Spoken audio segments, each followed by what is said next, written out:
Back in the late 70s, I was about 12 at the time. My parents and I moved into a neighbourhood in a town 3 states away from where we lived before. Our new house was a big, 2-storey, 3-bedroom house and was much larger than our previous home, though the neighbourhood was small.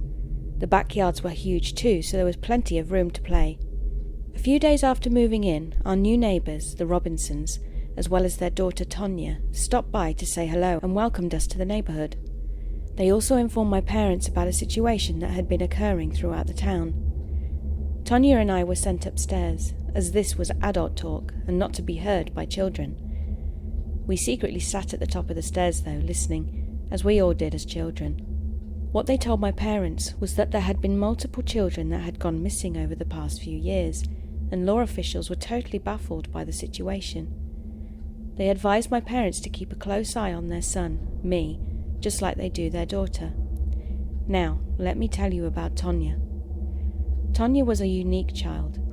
A year younger than me, she was quiet and slightly introverted, a little off, so to speak, and she was totally infatuated with flowers. She had a giant flower bed in the Robinsons' backyard. It was full of all kinds of big, beautiful flowers. Occasionally, well, actually quite often, I would see her out of my bedroom window whilst I was rocking out to the latest Kiss album. She would be playing Duck Duck Goose and other childhood games around the flower bed with some of the neighbouring children. Well, I assumed they were from the neighbourhood as I didn't get out much. It was never the same kids twice though. The funny thing about it was, every time she had friends over, I would then see her through the bedroom window late at night, tending to her flowers, singing songs and dancing around them. I chalked it up to her uniqueness at first. Then I started to notice that every morning after the visits, the flower bed got a little bigger, and soon after another big beautiful flower appeared. I started to avoid Tonya at that point. This went on for about 1.5 years until her flower bed practically consumed the whole backyard. I wanted to tell my parents, but I had no proof, and Tonya freaked me out quite a lot. Then one day the Robinsons and Tonya just disappeared, vanished. They left their car behind and all their belongings, and even the flower bed. The house sat vacant for a couple of years after that. All of Tonya's big beautiful flowers survived for a couple of months, then died altogether. I kind of felt bad. I watered them a couple of times, but I really didn't know how to care for them. I still don't. I guess the town took over ownership of the property eventually, because one day I came home from school and saw a moving truck, several police cars, and a pool installation vehicle in the driveway. Apparently someone had bought the house and planned to put a pool in where the flower bed was. A couple of days later, newspaper articles revealed that the pool company began digging up the flower bed and discovered the skeletal remains of an adult male, adult female, and over 50 remains of small children buried underneath the flower bed. DNA later identified the remains as those of adult male David Robinson, adult female Denise Robinson, and many of the children that had been reported missing over the last 5 years. Tonya was never found, nor was she ever seen again. Well, my last statement isn't actually true. Let me introduce myself.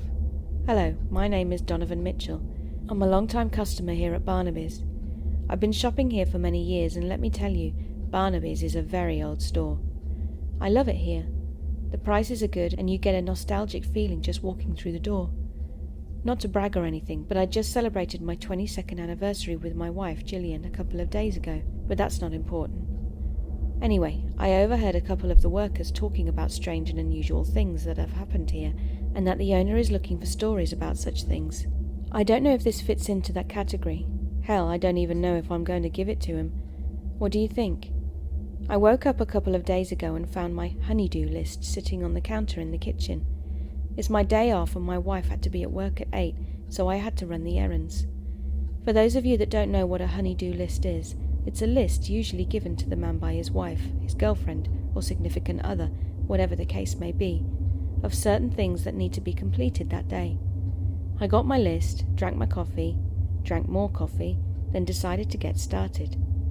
The list wasn't that big. Shouldn't take me long, I thought. Maybe an hour or 2. I'd still have plenty of time to catch the highlights of the Eagles game last night.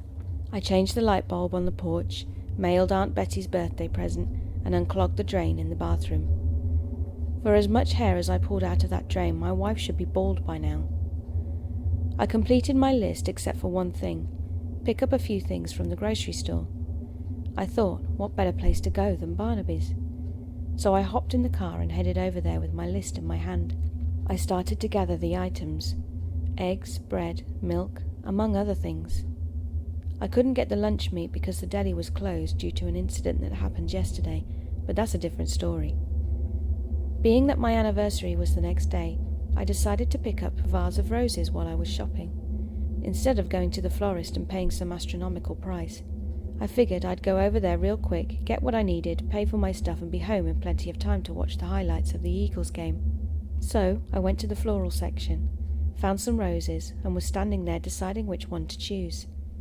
When out of the blue I heard a small female voice from behind me. "Welcome to Barnaby's, I'm new here. How may I help you?" I turned around to see a middle-aged woman about 5'3", a little on the chubby side, long black hair and glasses. She looked vaguely familiar. It didn't hit me until I looked at her name tag. It read, Tonya.